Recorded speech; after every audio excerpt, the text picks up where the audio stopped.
Hello मित्रों, कैसे हैं आप सभी। आप देख रहे हैं MGSU Mitra they classes. And जैसा कि आप जानते हैं, यहाँ पर आपको MGSU के सारे टॉपिक्स की, सारे विषयों की, सारे सेमेस्टर्स की क्लासेस मिलती है। तो आज हम बात करने वाले हैं BE सेमेस्टर 3 आपके जो इतिहास है इसके पेपर के बारे में, यानी हिस्ट्री के पेपर के बारे में। बुक का नेम आप सभी जानते हैं कि आपकी जो बुक है उसका नाम है भारत का इतिहास 1200 से लेकर के 1740 ईस्वी तक। ठीक है, तो इस इतिहास की इस बुक के बारे में हम आपके भारत के इतिहास को जानेंगे कि कब आपके जो क्या बोलते हैं यहाँ पर राजपूतों का, मराठों का एक नॉर्मल शासन हुआ करता था। ठीक है, उसके बाद में मुगल आए, मुगलों के बाद में विदेशी आक्रमण हुए। इन चीज़ों को लाइन वाइज पढ़ते हुए चलेंगे। ठीक है, एंड तो चलिए इसको शुरू करते हैं महामैथन क्लास को। वीडियो को लाइक कर दीजिएगा, चैनल को सब्सक्राइब कर देना एंड कमेंट भी करना है। प्यारा सा कमेंट ज़रूर करके जाइएगा। हम सभी के कमेंट्स को पढ़ते हैं, रिप्लाई भी देते हैं।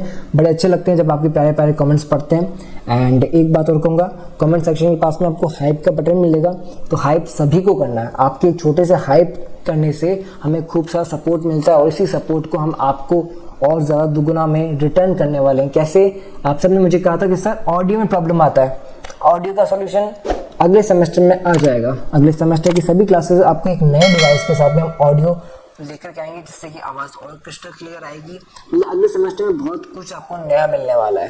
तो जितना सपोर्ट करोगे उतना ही आपके लिए आपके लिए भी अच्छा रहेगा।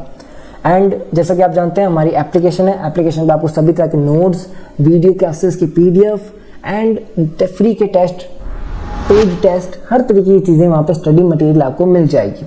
एप्लीकेशन आपके लिए ही बनाया है ताकि हम आपको अच्छे से ऑर्गेनाइज वे के अंदर हर एक चीज़ अच्छे से दे सकें। बट वही बात है कि भाई आपके लिए बनाया है, हमने अपनी तरफ से खर्चा किया, पॉकेट मनी की तरफ से खर्चा हुआ है हमारा। तो वहाँ पे हमने छोटा सा प्राइस रखा है 149 रुपीज़। तो 149 यानी 149 रुपये में आपको सब कुछ मिल जाएगा, सभी सब्जेक्ट का मिल जाएगा, है ना।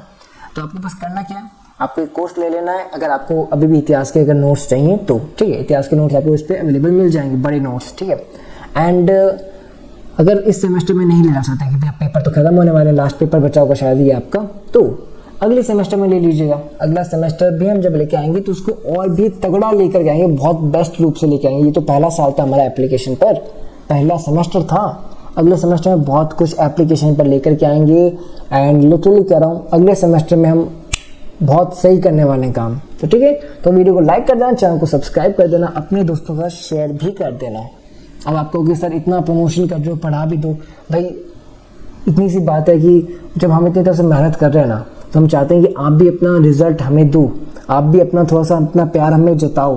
बस वही थोड़ा सा उम्मीद करते हैं आपसे। एंड इसलिए कह रहा हूँ, अपने दोस्तों के साथ शेयर कर देना, वीडियो को हाइप कर देना। ठीक है, चलिए आप शुरू करते हैं ना आज की क्लास को। तो आप जानते हैं आज की क्लास किसकी है, सेमेस्टर 3 की है, इतिहास का पेपर है आपका। और ये महामैथन क्लास का पार्ट 1 है। पार्ट 1 में हम बात करने वाले MCQs, सारे MCQs के बारे में, फिलिंग द ब्लैंक्स, सारे फिलिंग द ब्लैंक्स के बारे में, सभी यूनिट्स के, सभी इकाइयों के लघुरात्मक प्रश्न, यानी जो उनके मोस्ट इंपॉर्टेंट लघुरात्मक प्रश्न है उन पे बात करेंगे।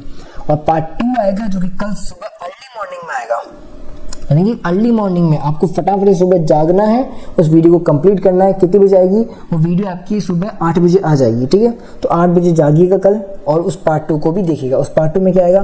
पार्ट 2 में आपके निबंधात्मक प्रश्न आएंगे, मोस्ट इंपॉर्टेंट निबंधात्मक प्रश्न। ठीक है, चलिए फिर शुरू करते हैं आज की क्लास को। तो ये पहला प्रश्न अपना, मध्यकालीन भारतीय इतिहास के प्रमुख स्रोत कौन कौन से? MCQs पूछा गया। अच्छा, क्वेश्चन क्या पूछा है? भारतीय इतिहास के प्रमुख स्रोत। जैसा कि आप जानते हो कि हमें इतिहास के बारे में पता कैसे चलेगा? मान लीजिए किसी ने हमें बताया तो हमें इतिहास के बारे में पता चल जाएगा। किसी ने हमें कोई पुरानी चीज़ दिखाई, अवशेष दिखाया, लाइक हमें डायनासोर के बारे में पता कैसे चला कि हमें डायनासोर के अवशेष मिले, फॉसिल्स मिले, तो हमें अब पता चला ना डायनासोर के बारे में। वैसे ही अपने मध्यकालीन भारतीय इतिहास के बारे में कैसे पता चलता है? लिखित स्रोत। लिखित स्रोत का मतलब है कोई, मान लीजिए कोई किताब लिखी गई थी, कोई किसी की रचना लिखी गई, या फिर किसी शिलालेख को लिखा गया। शिलालेख समझते हैं, पत्थरों पर लिखे गए कहानियाँ या पत्थरों पर लिखी गई चीज़ें, वो शिलालेख होते हैं। पुरातात्विक स्रोत। पुरातात्विक स्रोतों का मतलब होता है आपके सिक्के, स्मारक, ये पुरातात्विक स्रोत होते हैं। ठीक है, बर्तन भांडे, उस टाइम में मिले हुए पुराने बर्तन भांडे जो होते हैं वो एक तरह से पुरातात्विक स्रोत हैं।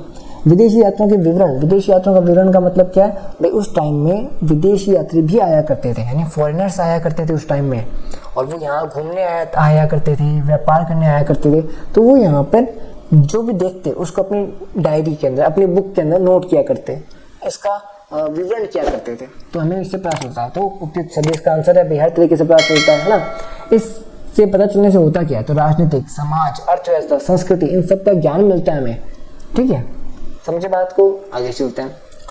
शिलालेख, सिक्के और स्मारक किस प्रकार के स्रोत हैं? ये पुरातात्विक स्रोत है। मैंने जैसा आपको बताया ना कि पुरातात्विक स्रोत क्या होते हैं, इतिहास के भौतिक प्रमाण होते हैं। क्या होते हैं? भौतिक प्रमाण। शिलालेख से प्रशासनिक आदेश, सिक्कों से आर्थिक स्थिति और स्मारकों से स्थापत्य कला का सांस्कृतिक विकास की जानकारी मिलती है। भाई शिलालेख से तो प्रशासनिक आदेश मिल जाते हैं, लाइक कोई आपको पत्थर मिल जाए, उस पत्थर के ऊपर एक आदेश लिखा होगा, शिलालेख लिखा होगा कि भाई ये जो भवन है, इस भवन का निर्माण इसने कराया था, ऐसे करके कोई शिलालेख मिल जाएगा। वहीं आपको कोई सिक्का मिल जाएगा। सिक्के से हमें क्या पता चलता है? तो भाई सिक्के से मैं आपको बताता हूँ कि जो सिक्के होते हैं आर्थिक स्थिति बताते हैं। आर्थिक स्थिति का मतलब ये हुआ कि भाई सोने का सिक्का है, चांदी का सिक्का है, तांबे का सिक्का है, कौन सा सिक्का है, उस हिसाब से हमें उसकी उस टाइम की आर्थिक व्यवस्था का पता चलता है। उस सिक्के के ऊपर किसकी आकृति बनी हुई है, किसका चेहरा बना हुआ है, कौन सा शासन काल हुआ था, ये हमें पता चलता है। ठीक है, चलिए नेक्स्ट क्वेश्चन अपना। इब्न बतूता की प्रसिद्ध पुस्तक का नाम क्या है? इब्न बतूता की प्रसिद्ध पुस्तक का नाम है किताब उल रहला। क्या नाम है? किताब उल रहला। इब्न बतूता मोरक्को का यात्री था जिसने किताब उल रहला में दिल्ली सल्तनत के समाज, प्रशासन और व्यापार का वर्णन किया। अन्य विदेशी यात्री अल बरूनी और मार्को पोलो भी हुआ करते थे। ठीक है, कौन? अल बरूनी और मार्को पोलो। Very good. चलिए नेक्स्ट चलते हैं अपन। चलिए फिर नेक्स्ट क्वेश्चन की ओर चलते हैं। दिल्ली सल्तनत का वास्तविक संस्थापक किसे माना जाता है? दिल्ली सल्तनत का वास्तविक संस्थापक है कुतुबुद्दीन ऐबक। कुतुबुद्दीन ऐबक मोहम्मद गौरी का सेनापति था। कौन था? मोहम्मद गौरी का सेनापति, जिसने भारत में स्वतंत्र शासन स्थापित किया था। क्या किया था? भारत में स्वतंत्र शासन स्थापित किया। इससे दिल्ली सल्तनत का संस्थापक भी कहा जाता है। भाई दिल्ली सल्तनत का संस्थापक कहा क्या जाता है? ये दिल्ली सल्तनत का संस्थापक है, क्योंकि मोहम्मद गौरी ने इसे दिल्ली सल्तनत पे अपना राजस्व स्थापित करने के लिए, अपना राज स्थापित करने के लिए भेजा था। उसने राज स्थापित भी किया। किसने? सेनापति। सेनापति का नाम कुतुबुद्दीन ऐबक। और उनकी एक उपाधि भी है, मतलब किस नाम से उन्हें कहा जाता है? तो उन्हें लाख बख्श के नाम से भी कहा जाता है। कुतुब मीनार का निर्माण भी कुतुबुद्दीन ऐबक ने कराया था। नाम देखिए, कुतुबुद्दीन ऐबक, कुतुब मीनार, है ना। तो निर्माण प्रारंभ कराया था, कंप्लीट नहीं हुआ था, प्रारंभ कराया था। लाख बख्श की उपाधि किससे दी गई है? तो बात अभी बताया मैंने आपको, कुतुबुद्दीन ऐबक को दी गई है ना। चलिए फिर नेक्स्ट चलते हैं अपन। अच्छा, ये कुतुबुद्दीन ऐबक जो है अपनी उदारता और दानशीलता के कारण इन्हें ये उपाधि दी गई थी। क्या? उदारता और दानशीलता के कारण। ठीक है, चलिए फिर। चालीसा नामक दल का गठन किसने किया? चालीसा नामक दल का गठन किया था इल्तुतमिश ने। अच्छा, चालीसा क्या है? चालीसा ये एक तरह का ग्रुप है जिसके अंदर वो अमीर लोग या फिर वो ताकतवर लोग इकट्ठे हैं जो कि प्रशासन व्यवस्था को सुचारू रूप से चला सकते हैं। ठीक है, ये एक तरह का समझिए आप ताकतवर ग्रुप है जो प्रशासन चलाता है, व्यवस्था चलाता है। सहायक है, ये सहायक ग्रुप, हेल्पिंग ग्रुप। समझिए बात को। Very good. चलिए फिर आगे। दिल्ली सल्तनत की पहली और एकमात्र महिला शासक कौन थी? तो देखिए, पहली और एकमात्र महिला शासक कौन थी? रजिया सुल्तान। रजिया सुल्तान इल्तुतमिश की पुत्री थी और दिल्ली सल्तनत की पहली महिला शासक बनी। उसने प्रशासन सुधारने का प्रयास किया, लेकिन तुर्क अमीरों के विरोधों के कारण उसका शासन अधिक समय तक नहीं चला। जैसा कि आप जानते हो, महिलाएं जब अगर आगे आती हैं तो कुछ लोगों को बर्दाश्त नहीं होता है। वैसे ही उस टाइम में भी तुर्क अमीर जो हुआ करते थे, उन्हें वो बर्दाश्त नहीं हुआ। उन्होंने रजिया सुल्तान के खिलाफ क्या कहते हैं, विरुद्ध जो है कई तरह की योजनाएं रखी, कोई तरह के उन्होंने कार्य किए, विरोध के कारण बन गए वो। इसके चलते उनका जो शासन है वो अधिक समय तक नहीं चला। किसका? रजिया सुल्तान का। चलिए फिर आगे चलते हैं। रक्त और लौह की नीति किस शासक से संबंधित है? ठीक है, तो देखिए बलबन का शासक है, यानी कि बलबन जो है, बलबन ने शासन में कठोर और अनुशासन स्थापित करने के लिए एक नीति अपनाई। उसका नाम था रक्त और लौह की नीति। उसने विद्रोह का कठोर दमन किया और सुल्तान की शक्ति व प्रतिष्ठा को सर्वोच्च बनाए रखा। अच्छा, विद्रोह का दमन किया मतलब कि कोई भी उसके खिलाफ अगर सामने आता तो वो रक्त और लौह की नीति अपनाते हुए उसको ख़त्म कर देता, उस विद्रोह को दमन कर देता, उसको ख़त्म कर देता। समझ रहे हो मेरी बात को? Very good. चलिए फिर। खिलजी साम्राज्यवाद का प्रमुख शासक कौन था? खिलजी साम्राज्यवाद यानी खिलजी जो वंश है उसके अंदर सबसे इम्पोर्टेंट खिलजी कौन था जिसने खिलजियों का नाम रोशन कर दिया था? वो था अलाउद्दीन खिलजी। देखिए, अलाउद्दीन खिलजी ने साम्राज्य विस्तार की नीति अपनाई। अब देखिए, मैं विस्तार कह रहा हूँ आपको कि खिलजियों में सबसे ज्यादा किसका नाम प्रचलित था, किसको ज्यादा ख्याति मिली थी, है ना? तो किसको मिली थी? अलाउद्दीन खिलजी को मिली थी। अलाउद्दीन खिलजी ने साम्राज्य विस्तार की नीति अपनाई। उन्होंने दक्षिण भारत और राजस्थान में अभियान चलाकर दिल्ली सल्तनत का क्षेत्र और शक्ति दोनों बनाई थी। ठीक है, चलिए। दक्षिण भारत में खिलजी विजय अभियानों का नेतृत्व किसने किया? मलिक काफूर ने किया। मलिक काफूर सेनापति हुआ करते थे किसके? अलाउद्दीन खिलजी के। देवगिरी, वारंगल, होयसल, मदुरई, इन सभी में इन्होंने अभियान चलाया और साथ ही दक्षिण भारत जो है उसके लिए इन्होंने काम किया था। दक्षिण भारत के अंदर मदुरई वगैरह इस टू साइड हो गए ना, दक्षिण भारत के आते हैं। तो मलिक काफूर दक्षिण भारत के अंदर अपना ताकतवर काम चलाते हैं, अभियान चलाते हैं। इन राज्यों ने दिल्ली सल्तनत की अधीनता स्वीकार कर ली और कर देना शुरू कर दिया था। ठीक है, वेरी गुड। दिल्ली सल्तनत के गुलाम बन गए थे ये, जो इनका मैं नाम लिया ना, देवगिरी, वारंगल, होयसल और मदुरई, इन्होंने उसकी अधीनता स्वीकार कर ली और उनको कर देना मंजूर हो गए थे। और ये किसने कार्य कंप्लीट कराया? ये था सेनापति मलिक काफूर। किसका सेनापति है? अलाउद्दीन खिलजी का। Very good. नेक्स्ट टाइम की बात करते हैं फिल इन द ब्लैंक्स की। देखिए, रहला पुस्तक के लेखक इब्न बतूता थे। तो यहाँ पे रहला जो है आपके नेक्स्ट टाइम के तौर पर आ सकता है। किताब उल हिंद के लेखक अल बरूनी थी।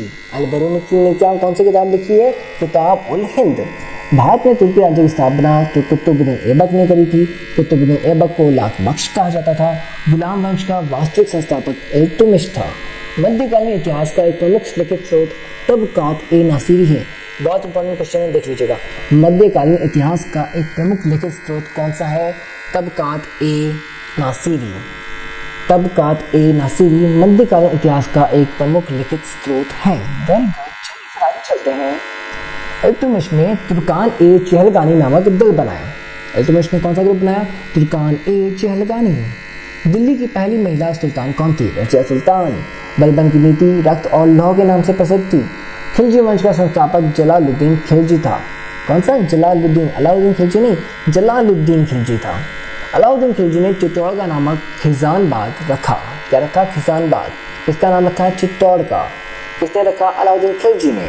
अलाउद्दीन खिलजी ने बाजार नियंत्रण नीति लागू करी थी। बाजार नियंत्रण नीति क्या होती है? तो बाजार नियंत्रण नीति ये होती है जिसके अंदर की जो बाजार में उपलब्ध सामग्री है ना, वो सैनिकों को, राज्य को, राजा को वो कम कीमतों में मिलेगी और जो हर जो वस्तु है ना उसका एक फिक्स रेट रख दिया कि भाई इससे ज़्यादा आप इस वस्तु का चार्ज कर ही नहीं सकते।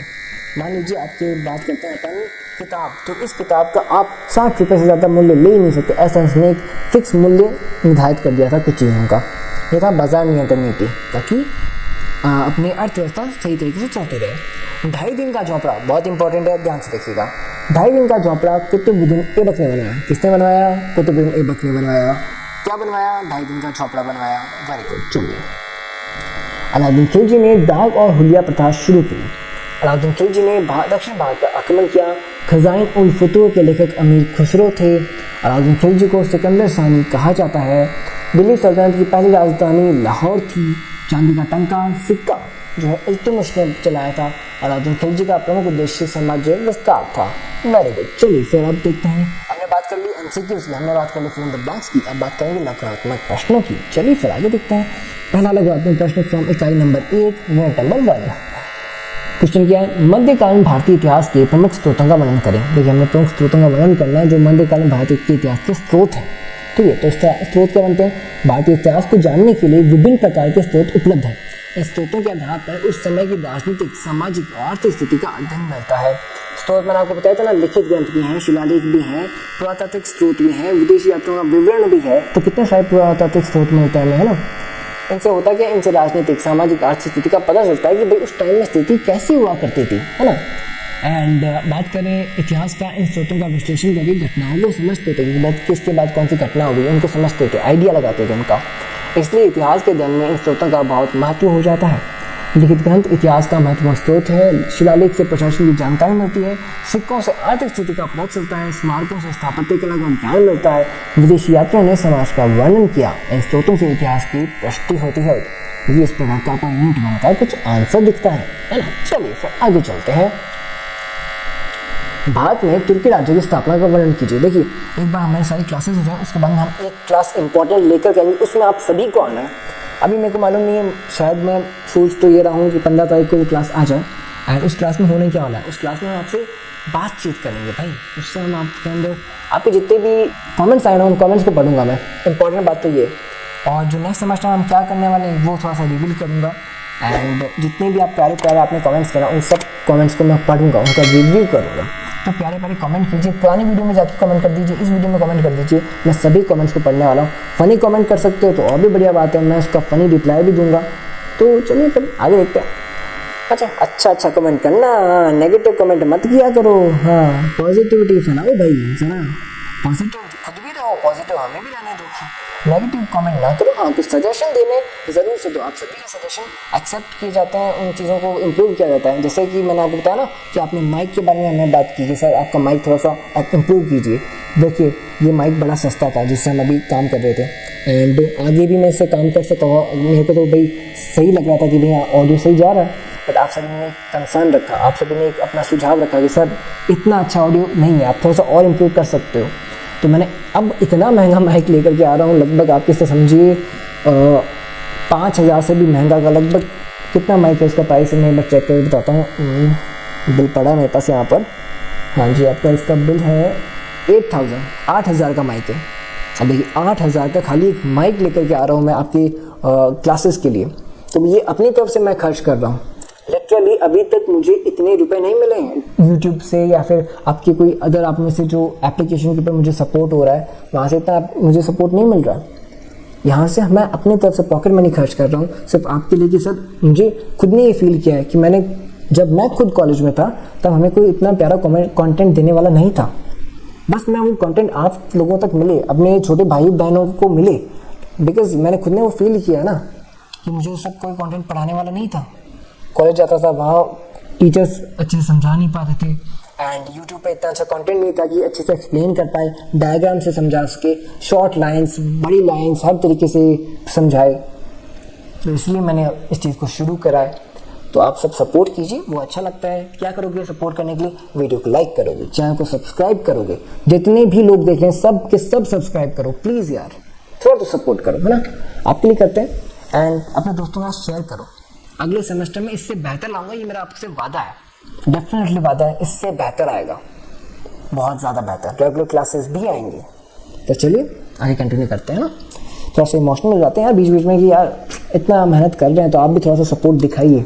एंड वो जो 15 तारीख को क्लास आएगी जिसमें हम आपके कमेंट्स पढ़ेंगे, उस क्लास को तो जल्दी से देखना है। चलिए फिर भारत में तुर्की राज्य की स्थापना का वर्णन करें। अच्छा, तुर्कियों का जो आगमन हुआ ना वो हुआ था अपने 12वीं शताब्दी के अंत में। तो भारत में तुर्की राज्य की स्थापना 12वीं शताब्दी के अंत में हुई। मोहम्मद गौरी की विजय के बाद उसके सेनापति कुतुबुद्दीन ऐबक ने भारत में स्वतंत्र शासन जो है स्थापित कर दिया था। इसी से दिल्ली सल्तनत की शुरुआत हुई। इसके बाद तुर्क शासकों ने उत्तर भारत में अपनी शक्ति मजबूत कर ली।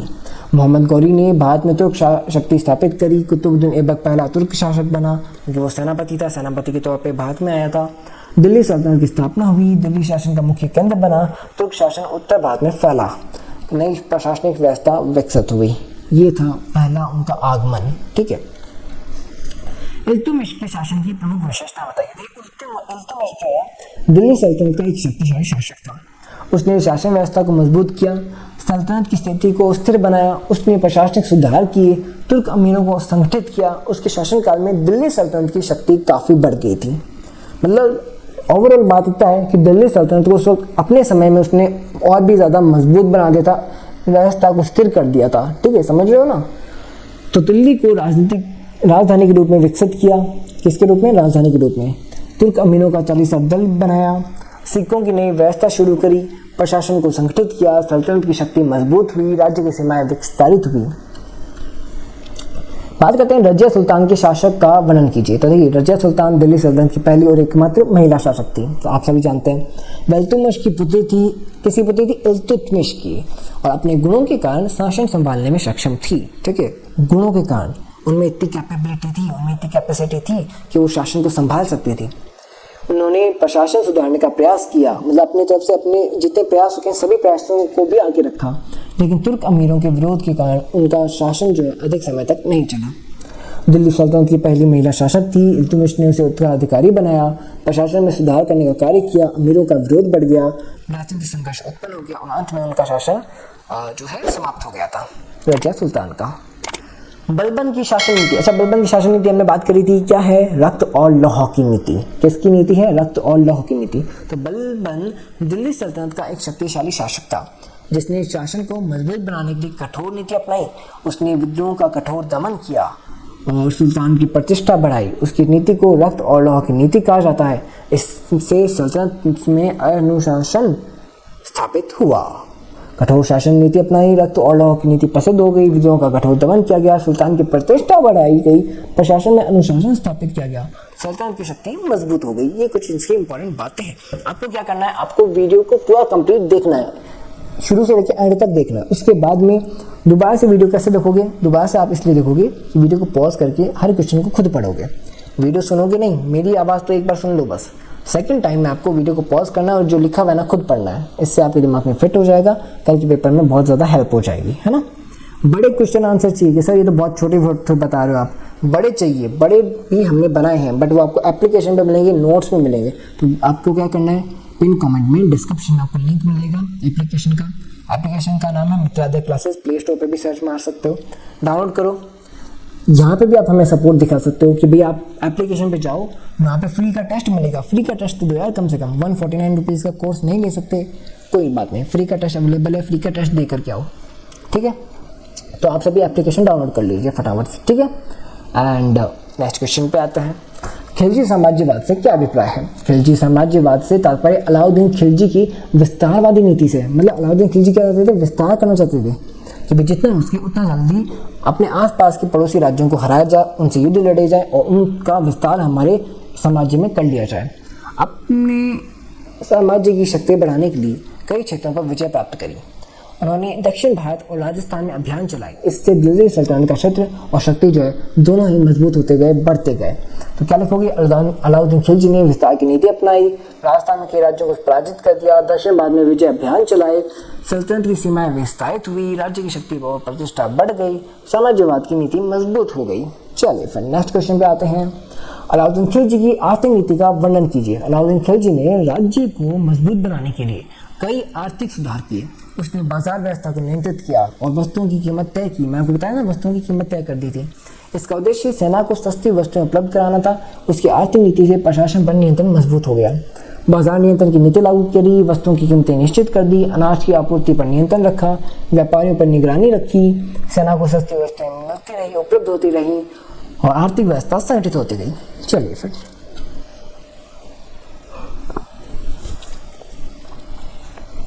अलाउद्दीन खिलजी की प्रशासनिक नीति बताइए। देखिए, अलाउद्दीन खिलजी ने प्रशासन को मजबूत बनाने के लिए ना कई कठोर कदम उठाए थे। उसने विद्रोह को रोकने के लिए कड़ी निगरानी रखी, अमीरों की शक्ति को सीमित कर दिया, शासन पर नियंत्रण बढ़ा दिया। इसने सल्तनत में अनुशासन और स्थिरता बनी रही। अब अच्छा समझिए मेरी बात को, अलाउद्दीन खिलजी क्या कर रहा है? अपने आप को मजबूत करने के लिए एक तो कठोर नीति अपना ली, ठीक है। फिर जो भी उसके खिलाफ विद्रोह में इकट्ठा होता, सामने आता, उसको ये दमन कर देता, यानी उसको हटा देता अपने रास्ते से कि भाई मेरा विद्रोह तो कहीं दिखना ही नहीं चाहिए। उसने कड़ी निगरानी रखी ताकि कोई भी विद्रोह करे तो उसको दबा दिया जाए। गुप्तचर व्यवस्था ये बनाए रखी। गुप्तचर व्यवस्था से वो अपने राज्य के अंदर, समाज के अंदर पता करता रहता कि कौन मेरे खिलाफ षड्यंत्र रच रहा है, उसको दी एंड करो उसका। एंड अमीरों की शक्ति को सीमित किया, शासन पर नियंत्रण रखा, सल्तनत में अनुशासन और स्थिरता बनाए रखी। मतलब इस तरीके से उनकी अलाउद्दीन खिलजी की प्रशासनिक नीति थी। प्रशासन का मतलब आप समझते हो, यानी कि भाई समाज को भाई अपने जो कानून है, अपनी जो सत्ता है, सत्ता वर्ड सही बोल रहा हूँ मैं, सत्ता, इस सत्ता वर्ड को, सत्ता को संभालने के लिए, आगे सुचारू से चलाने के लिए उनकी जो नीतियाँ थी वो ये थी। इसको आप क्या बताते हो? प्रशासनिक नीति बताते हो, ठीक है। चलिए नेक्स्ट अपना अलाउद्दीन खिलजी के दक्षिण भारत अभियान का वर्णन कीजिए। तो देखिए, दक्षिण भारत में अपने साम्राज्य का विस्तार करने के लिए अभियान भेजे गए। इन अभियानों का नेतृत्व मलिक काफूर कर रहे थे। मलिक काफूर कौन है? उनके सेनापति हैं। उन्होंने देवगिरी, वारंगल, मदुरई जैसे स्थानों पर स्थापित कर लिया। कौन क्या स्थापित कर लिया? अपना शासन स्थापित कर लिया।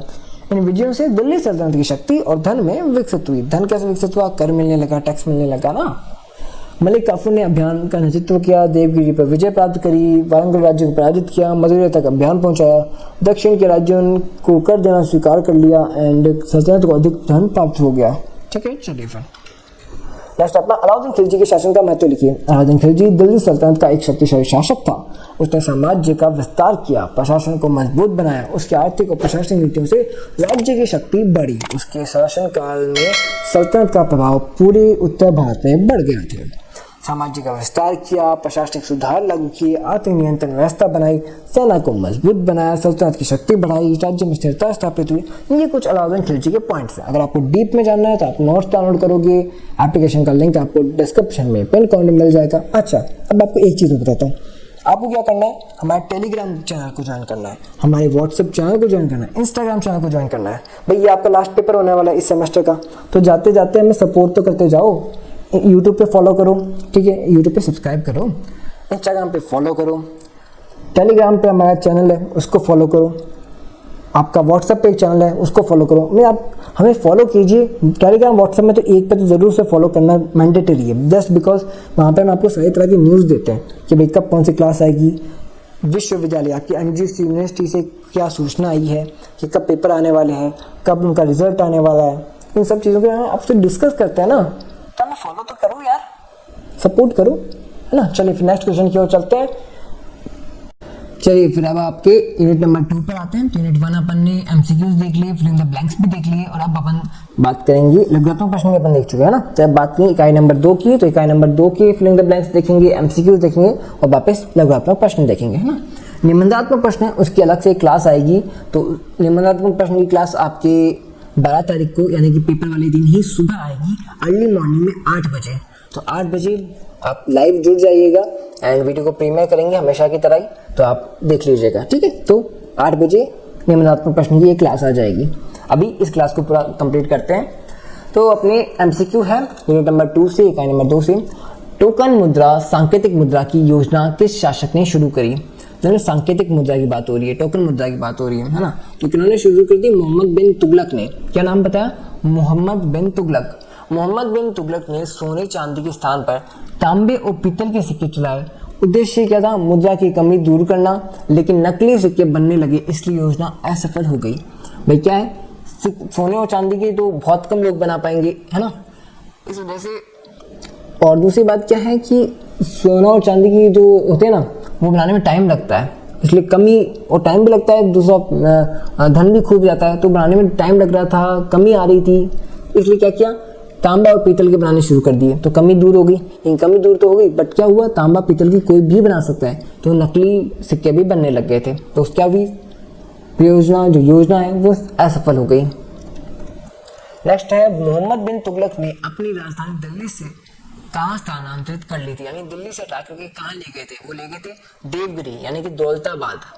ओके, आपके साउथ इंडिया के अंदर आता है, दक्षिण भारत में। तो राजधानी परिवर्तन का उद्देश्य दक्षिण भारत पर नियंत्रण मजबूत करना था। दिल्ली की जनता को भी वहां भेजा गया, लेकिन कठिन यात्रा और समस्याओं के कारण योजना असफल रही। ठीक है, चलिए फिर नेक्स्ट अपना दोआब नीति किस शासक से संबंधित है? दोआब नीति मोहम्मद बिन तुगलक से संबंधित है। दोआब का मतलब ये हुआ कि गंगा यमुना के दोआब क्षेत्र में भूमि का बढ़ाया गया भाग या फिर राज्य की आय बढ़े, ये जो है दोआब क्षेत्र कहलाता है, दोआब नीति कहलाती है। तो गंगा यमुना का दोआब क्षेत्र, ठीक है।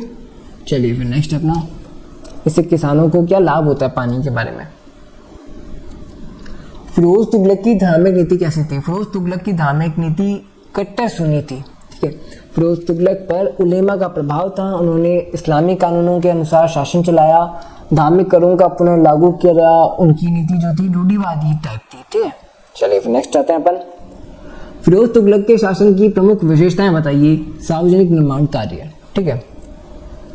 फिरोज तुगलक ने नहरें, सड़क, कुएं, सराय, बाग और इमारतें बनवाई। इनके जो कृषि है, सिंचाई है, व्यापार है, यातायात को प्रोत्साहन दिया। किन्होंने? फिरोज तुगलक ने। इन्होंने क्या किया? आपके शासन को मजबूत बनाने के लिए समाज को सुविधाएं प्रदान करी। कैसे?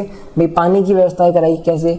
नहर बनाए, तालाब बनाए, सड़कें बनाई, कुएं बनाए, सराय, बाग, इमारतें, और व्यापार को अच्छा बनाने के लिए उन्होंने कृषि, सिंचाई, व्यापार, इनको भी नहीं छोड़ा, इनको भी अच्छे से इन पे विकास का कार्य किया। किन्होंने किया? मोहम्मद बिन तुगलक नहीं, फिरोज तुगलक। ओके, चलिए फिर तैमूर ने भारत पर कब आक्रमण किया? तैमूर ने भारत पर 1398 में आक्रमण किया था मध्य एशिया का शासक था जिन्होंने 1396 में दिल्ली सल्तनत पर आक्रमण किया। उन्होंने भारी लूटपाट की जिससे दिल्ली सल्तनत कमज़ोर हो गई और देश में अराजकता फैल गई। चलिए फिर अब नेक्स्ट क्वेश्चन देखते हैं फटाफट से अपना। नेक्स्ट है आगरा नगर की स्थापना किस शासक ने की? तो इसका आंसर होगा सिकंदर लोदी। सिकंदर लोदी वंश का शक्तिशाली शासक था। उन्होंने आगरा शहर की स्थापना की और प्रशासनिक केंद्र भी बनाया उन्हें। किसको? आगरा शहर को। विजयनगर साम्राज्य की स्थापना किन्होंने की थी? विजयनगर साम्राज्य की स्थापना हरिहर और बुक्का ने की थी।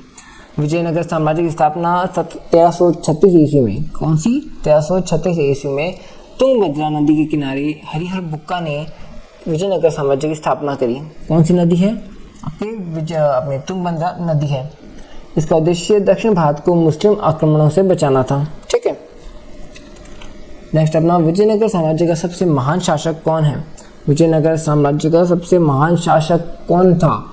तो कृष्णदेव राय। आप आंसर लिखोगे। कृष्णदेव राय के शासनकाल को विजयनगर का स्वर्ण काल कहा जाता है।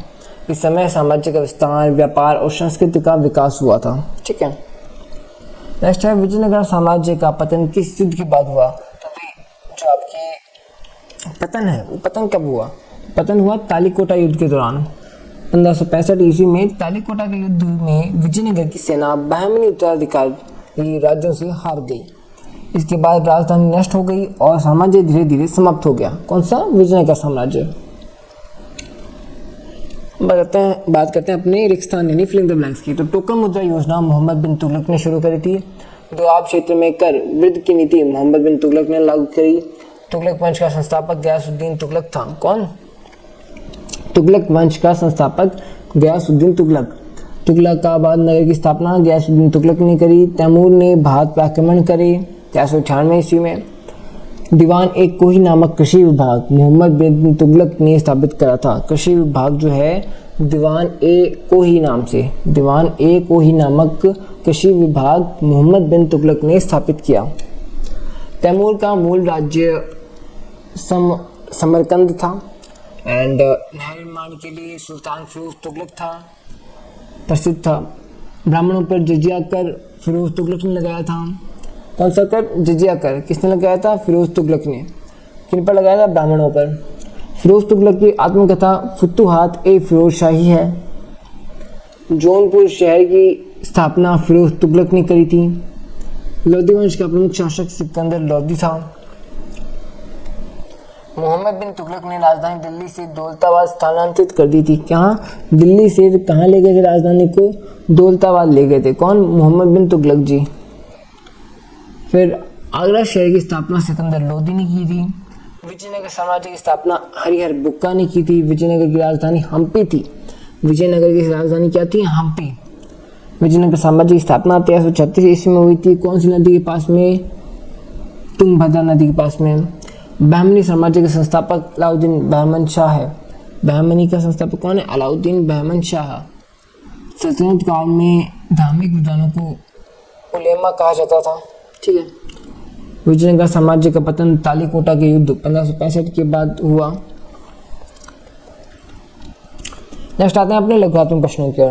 पहला लघुत्तम प्रश्न है इकाई नंबर 2 से मोहम्मद बिन तुगलक के नवीन प्रयोगों का वर्णन कीजिए। तो मोहम्मद बिन तुगलक का जो दिल्ली सल्तनत का एक महत्वाकांक्षी शासक था, उन्होंने शासन को मजबूत बनाने के लिए नए प्रयोग करे थे। उन्होंने टोकन मुद्रा, राजधानी परिवर्तन और कर नीति प्रमुख थी। लेकिन अधिकांश मुद्रा, अधिकारी परिवर्तन और कर नीति प्रमुख थी। लेकिन अधिकांश योजनाएं सफल नहीं हो सकी। जनता को कठिन कठिनाइयों का सामना करना पड़ा था। ठीक है। मतलब अपनी जनता के लिए, प्रशासन को सुधारने के लिए, शासन को सुधारने के लिए कई प्रयोग किए थे, प्रैक्टिकल किए थे, बट जो कई प्रयोग हैं वो असफल रहे, जिसके चलते इन्हें उनकी जनता को कठिनाइयों का सामना करना पड़ा था। टोकन मुद्रा की योजना, दिल्ली से दौलताबाद की राजधानी शिफ्ट कर देना, दोआब क्षेत्रों में कर बढ़ा देना, नई प्रशासनिक योजना लागू करना, अधिकांश योजना तो असफल हो गई, जिसके चलते जनता में असंतोष बढ़ गया। मोहम्मद बिन तुगलक की टोकन मुद्रा की जो योजना है उसको समझिए। देखिए मोहम्मद बिन तुगलक ने मुद्रा की कमी दूर करने के लिए टोकन मुद्रा योजना शुरू करी। उसने सोने चांदी के स्थान पर तांबे और पीतल के सिक्के चलाए। उद्देश्य आर्थिक अर्थव्यवस्था को मजबूत बनाना था, लेकिन नकली सिक्कों की समस्या के कारण ये योजना असफल हो गई। तो तांबे और पीतल के सिक्के जारी किए, सोने चांदी के स्थान पर नई मुद्रा चलाई। मुद्रा की कमी दूर करना उद्देश्य था। नकली सिक्कों की समस्या बढ़ गई, बाजार व्यवस्था प्रभावित हो गई। अंत में योजना समाप्त करनी पड़ी। नेक्स्ट अपना फिरोज तुगलक के सार्वजनिक कार्यों का वर्णन कीजिए। फिरोज तुगलक दिल्ली सल्तनत का एक महत्वपूर्ण शासक था जिसने कई सार्वजनिक कार्य कराए। उन्होंने सिंचाई, यातायात की व्यवस्था को सुधारने के लिए नहरें, सड़कें बनवाई। मतलब कि फिरोज तुगलक ने यातायात को सुधारने के लिए क्या किया? सड़कें बनवाई, नहरें बनवाई और परिवहन सुविधाओं को भी इम्प्रूव किया। इनके अलावा कई इमारतें, बाग भी बनवाए। उनके कार्यों से जनता को काफ़ी लाभ हुआ। किनके कार्यों से? फिरोज तुगलक के कार्यों से। तो फिरोज तुगलक ने जनता के हित में कुछ कार्य किए थे। वहीं अपने पीछे किसको पढ़ा था? मोहम्मद बिन तुगलक। उन्होंने असंतोष पैदा किया जनता के बीच में। वहीं फिरोज तुगलक ने कुछ कार्य किए, सार्वजनिक कार्य किए, पब्लिक कार्य किए। ठीक है, जैसे कई नहरों का निर्माण करवाया, सड़कों और पुलों का निर्माण करवाया, कुएं और तालाब बनवाए, सराय और बाग बनवाया, कृषि को बढ़ावा मिला, जनता को सुविधाएं मिली। हाँ, चलिए नेक्स्ट अपना तैमूर के आक्रमण को समझाइए। तैमूर मध्य एशिया का एक शक्तिशाली शासक था। कहाँ का? मध्य एशिया का, जिसने 1398 ईस्वी में भारत पर आक्रमण किया। तैमूर का मुख्य उद्देश्य धन को लूटना, अपनी शक्ति का विस्तार करना था। उस समय दिल्ली सल्तनत कमजोर हो चुकी थी। इसी स्थिति का लाभ उठा करके भारत पर आक्रमण किया। किन्होंने? तैमूर ने। ठीक है, भारत की धन संपत्ति का लालच था, सल्तनत की कमजोरी का लाभ उठाया। धार्मिक कारण भी बताए जाते हैं इसके। सत्ता वितरण विस्तार की इच्छा थी इनकी। दिल्ली की राजनीतिक स्थिति कमजोर थी और लूटपाट इनका मुख्य उद्देश्य था। इनका? तैमूर का। विजयनगर साम्राज्य की स्थापना का वर्णन कीजिए। तो देखिए, विजयनगर साम्राज्य दक्षिण भारत का एक शक्तिशाली राज्य था। इसकी स्थापना 1336 ईस्वी में हरिहर और बुक्का ने करी थी। ठीक है, इसका उद्देश्य दक्षिण भारत को मुस्लिम आक्रमणों से बचाना था। दक्षिण भारत में जो मुस्लिम आक्रमण हो रहे थे, है ना, उनको कम करना था, उनसे प्रजा को सिक्योर करना था। एंड ये साम्राज्य कई वर्षों तक दक्षिण भारत की राजनीति में महत्वपूर्ण भूमिका निभाता है। 1336 ईस्वी में स्थापना हुई। हरिहर बुक्का ने संस्थापक थे। तुंगभद्रा नदी के किनारे ये स्थापित किया गया। दक्षिण भारत की रक्षा उद्देश्य था। साम्राज्य तेजी से विस्तारित हुआ। दक्षिण भारत की प्रमुख शक्ति बना क्या? विजयनगर साम्राज्य। फिरोज तुगलक की धार्मिक नीति बताइए। देखिए, फिरोज तुगलक दिल्ली सल्तनत का एक महत्वपूर्ण शासक था।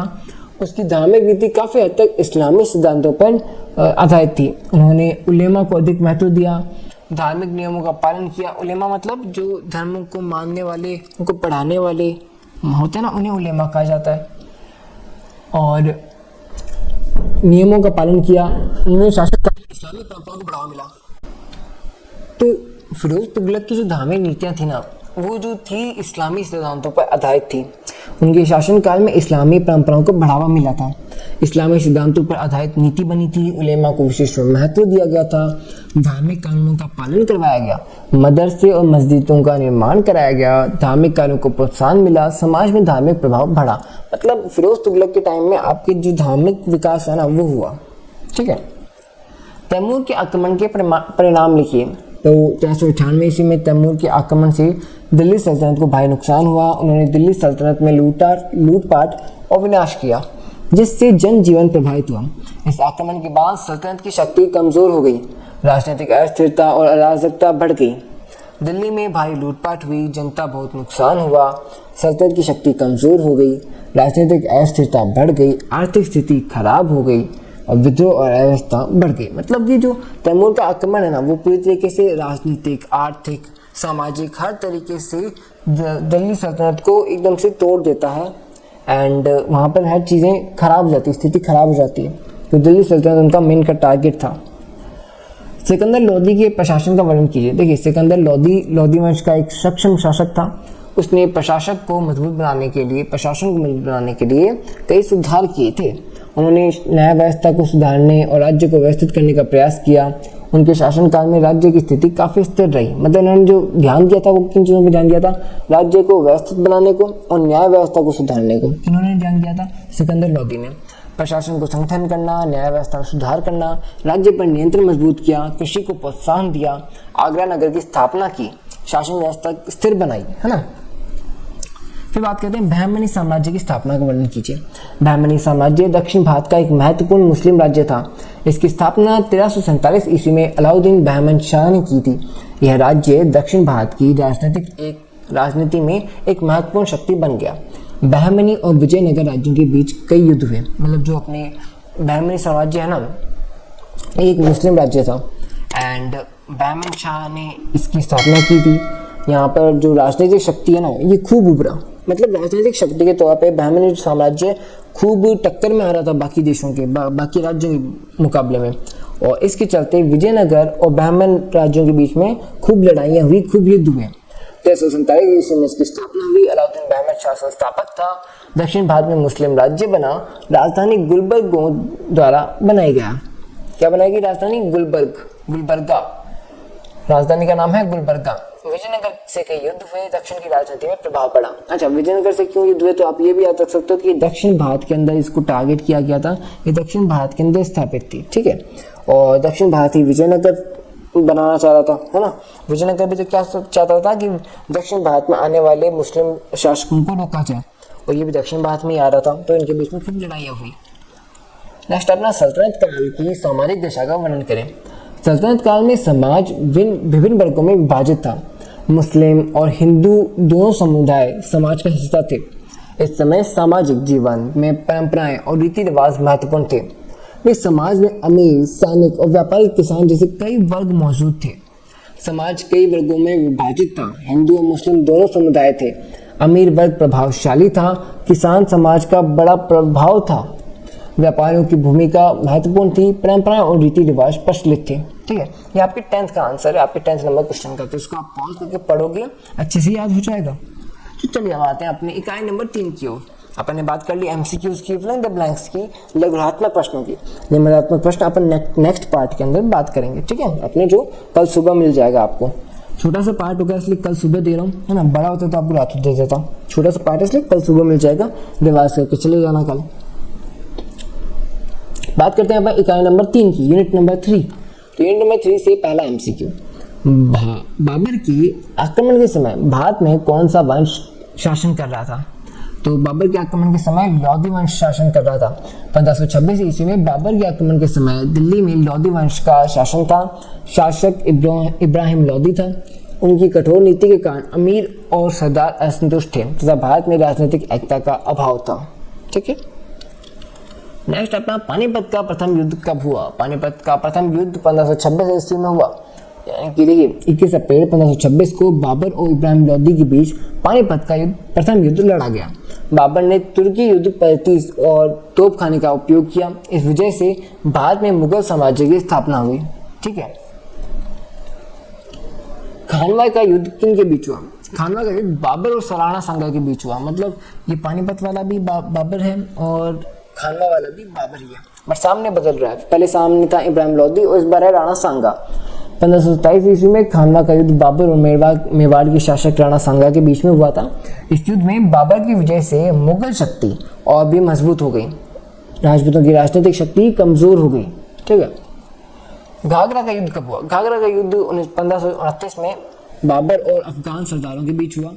इस विजय के बाद उत्तर भारत में मुगल सत्ता को स्थिरता मिली और अफगान विरोधी कमजोर हो गए। हुमायूं का सबसे शक्तिशाली प्रतिद्वंदी कौन था?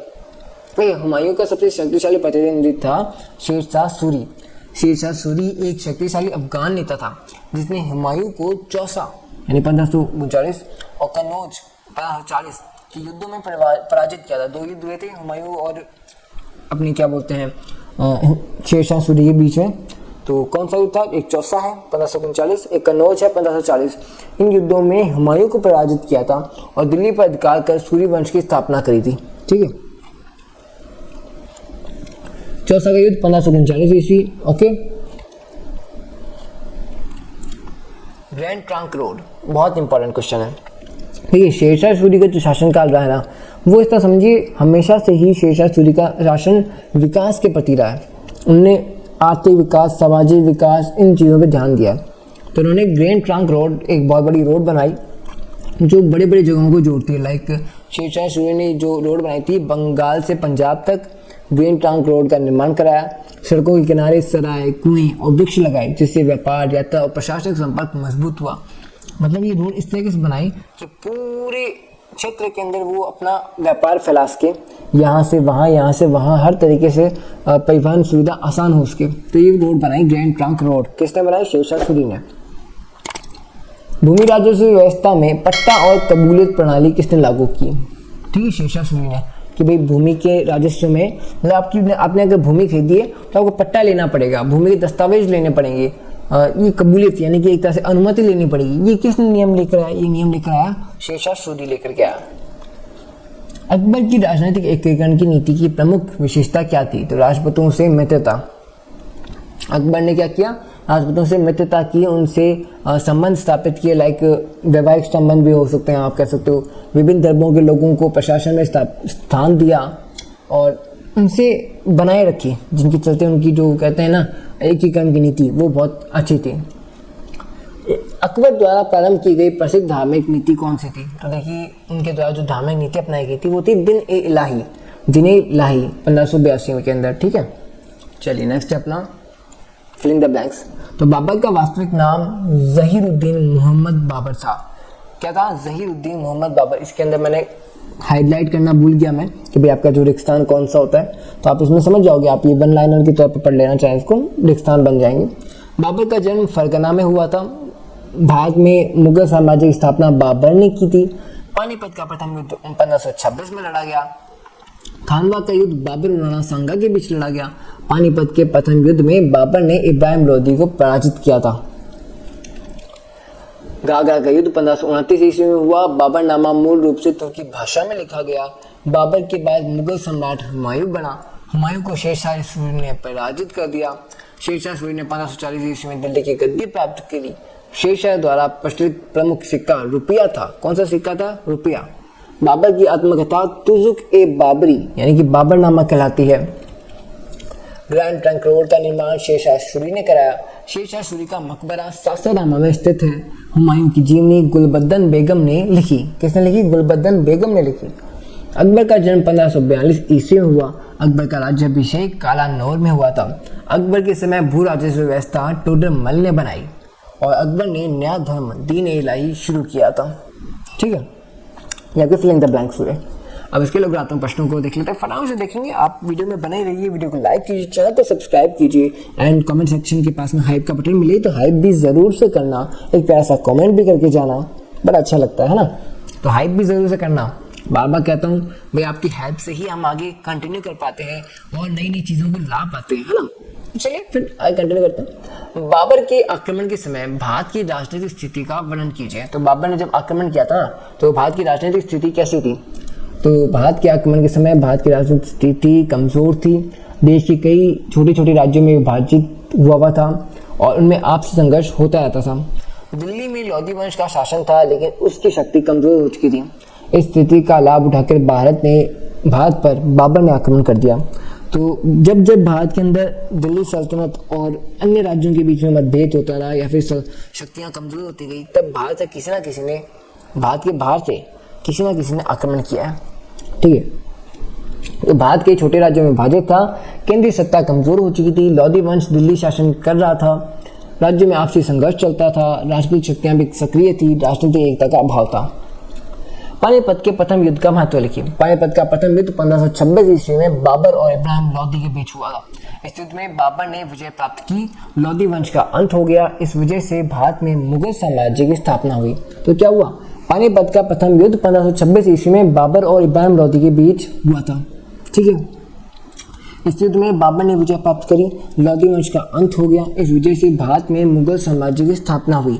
जब बात आए ना बाबर और किसी और के बीच की, तो लगभग बाबर ही जीता है। ठीक है, तो भारत में मुगल साम्राज्य की स्थापना हुई। यह युद्ध भारतीय इतिहास की एक महत्वपूर्ण घटना माना जाता है। क्यों? 1526 ईस्वी में ये युद्ध हुआ था। बाबर और इब्राहिम लोदी आमने सामने लड़े थे। बाबर ने तोप खाने का प्रयोग किया। लोधी वंश का अंत हो गया और मुगल साम्राज्य की स्थापना हुई, इसलिए इंपॉर्टेंट है। उत्तर भारत पर मुगलों का नियंत्रण हो गया। खानवा के युद्ध का वर्णन कीजिए। खानवा का युद्ध 1527 ईस्वी में बाबर और मेवाड़ के शासक राणा सांगा के बीच हुआ। इस युद्ध में बाबर ने विजय प्राप्त की। इस विजय से मुगल साम्राज्य की स्थिति और भी मजबूत हो गई। इसके बाद राजपूतों की शक्ति कमजोर हो गई। तो मुख्य बिंदु के तौर पे 1527 ईस्वी में युद्ध हुआ, बाबर और राणा सांगा के बीच में हुआ। राजपूतों ने बाबर का विरोध कर दिया, बाबर ने विजय प्राप्त करी और मुगल शक्ति मजबूत हो गई, राजपूत शक्तियां कमजोर हो गई, है ना। अब इसको कहानी की तरह एंजॉय करते हुए चलो, और मैं कहूँगा कि आप वीडियो को पॉज करके जब खुद पढ़ोगे ना इस भाषा को, तो आपको ज़्यादा अच्छे से याद हो जाएगा, है ना। जब आप वीडियो पूरी कंप्लीट हो जाए उसके बाद में पॉज करके इसको पूरा पढ़ लेना मैटर। अगर आपको पीडीएफ चाहिए इसकी, तो पीडीएफ आपको एप्लीकेशन के ऊपर मिलेगी। बस आपको क्या करना है, एप्लीकेशन डाउनलोड करनी है, लिंक आपको डिस्क्रिप्शन में पिन कमेंट में मिल जाएगा। फ्री का टेस्ट मिल जाएगा, और बाकी जो पीडीएफ है वो तो भाई पेड है, ठीक है। मतलब उसके आपको 149 रुपीज़ चार्ज करने पड़ेंगे। बट अगर आपको और भी अच्छा मटेरियल चाहिए, थोड़ा बहुत और एक्स्ट्रा मटेरियल चाहिए, तो आप टेलीग्राम पर, व्हाट्सएप पे ज्वाइन कर सकते हैं। वहाँ पे हम थोड़ा बहुत मटेरियल भी देते हैं और सूचना भी वहाँ पे मिल जाती है कब कौन सी क्लास आएगी, है ना। टेलीग्राम और व्हाट्सएप चैनल को भी फॉलो कर लेना। शेरशाह सूरी के प्रशासनिक सुधारों का वर्णन कीजिए। अच्छा, मैंने बात की ना आपकी, शेरशाह सूरी का जो प्रशासन था वो हमेशा विकास के प्रति रहा है ना। जैसे ग्रैंड ट्रंक रोड बनाई वैसे, तो शेरशाह सूरी एक कुशल शासक था जिसने प्रशासन में कई महत्वपूर्ण सुधार किए। उन्होंने भूमि राजस्व व्यवस्था को व्यवस्थित किया, भाई पट्टे वाली व्यवस्था याद आ गई, और सड़क तथा डाक व्यवस्था विकसित की। कौन सी डाक व्यवस्था भी इंपॉर्टेंट है। इन सुधारों से प्रशासन अधिक संगठित हो गया। उनके सुधारों का प्रभाव बाद में मुगल प्रशासन पर भी पड़ा। तो भूमि मापन व्यवस्था लागू करी, राजस्व प्रणाली को व्यवस्थित किया, सड़क निर्माण करवाया, डाक व्यवस्था विकसित की, प्रशासन को संगठित बनाया, व्यापार और यातायात को बढ़ावा दिया। किन्होंने? शेरशाह सूरी ने। नेक्स्ट होता अपना अकबर की राजनीतिक एकीकरण नीति का वर्णन कीजिए। तो अकबर मुगल साम्राज्य का एक महान शासक था जिसने भारत में राजनीतिक एकता स्थापित करने का प्रयास किया। उन्होंने विभिन्न राज्यों को अपने साम्राज्य में शामिल किया, राजपूतों से मित्रता की नीति अपनाई। इसी कारण साम्राज्य की शक्ति और स्थिरता बढ़ गई। अकबर की नीति से मुगल शासन मजबूत हो गया, ठीक है। अकबर की नीति से क्या हुआ, मुगल शासन मजबूत हुआ, राजपूतों से मित्रता बढ़ाई, साम्राज्य की शक्तियां और बढ़ गई, स्थिर हो गई, ठीक है। तो आप ये इस तरह से लिख सकते हो कि भाई राजपूतों से मैत्री संबंध बढ़ाए, विभिन्न राज्यों को साम्राज्य में शामिल किया, मतलब साम्राज्य में विभिन्न राज्यों को शामिल किया, उनको उनके फायदे बताए तो शामिल होते गए। धार्मिक सहिष्णुता की नीति अपनाई, प्रशासन में विभिन्न वर्गों को स्थान दिया, साम्राज्य का विस्तार हुआ, राजनीतिक स्थिरता स्थापित हुई। घाघरा के युद्ध का वर्णन करें तो देखिए, घाघरा का युद्ध 1529 ईस्वी में बाबर और अफगान सरदारों के बीच हुआ। किसके बीच में? बाबर और अफगान सरदारों के बीच में। कौन सा युद्ध? घाघरा का युद्ध। इस घाघरा है ना, तो भाई घाघरा समझ में आ ही जाएगा आपको। बाबर ने विजय प्राप्त की और अपनी शक्ति को मजबूत और स्थिर कर लिया। इस विजय के बाद उत्तर भारत में मुगल सत्ता स्थिर हो गई। यह युद्ध मुगल साम्राज्य की स्थापना को मजबूत करने वाला महत्वपूर्ण युद्ध बन जाता है। तो कब हुआ? 1529 में हुआ। किसके बीच हुआ? बाबर और अफगान सरदारों के बीच हुआ। किसने जीत स्थापित करी? बाबर ने। युद्ध का क्या नाम है? घाघरा। अफगान शक्ति कमजोर हो गई, मुगल सत्ता स्थिर हो गई और उत्तर भारत पर नियंत्रण किसका मजबूत हो गया? बाबर का, मुगल साम्राज्य का। हुमायूं की प्रारंभिक कठिनाइयों का वर्णन कीजिए। जी, हुमायूं बाबर का पुत्र था, मुगल साम्राज्य का दूसरा शासक था। उसे शासन संभालते समय कई कठिनाइयों का सामना करना पड़ा। उसके भाई उसके विरोधी बन गए, कई क्षेत्रों में विद्रोह होने लगे। इन परिस्थितियों के कारण उसका शासन जो है कमजोर हो गया। किसका? हुमायूं का। भाइयों का सहयोग नहीं मिला, राज्य में विद्रोह बढ़ गए, अफगान सरदारों का विद्रोह हुआ और शासन कमजोर हो गया, राजनीतिक स्थिति अस्थिर रही, शासन को स्थिर करना कठिन हो गया था। ये था हुमायूं का कार्यकाल, उनकी कठिनाइयाँ, ठीक है। अच्छा, हुमायूं की कठिनाइयों के चलते वो असफल भी हो गए। तो असफलता के कारण बताएं तो हुमायूं एक उदार लेकिन कमजोर शासक था। क्या था? उदार था लेकिन कमजोर था। उसमें दृढ़ नेतृत्व और संगठन की कमी थी। उन्होंने प्रशासन पर पर्याप्त ध्यान नहीं दिया, अपने शत्रुओं को समय से नहीं रोक पाए।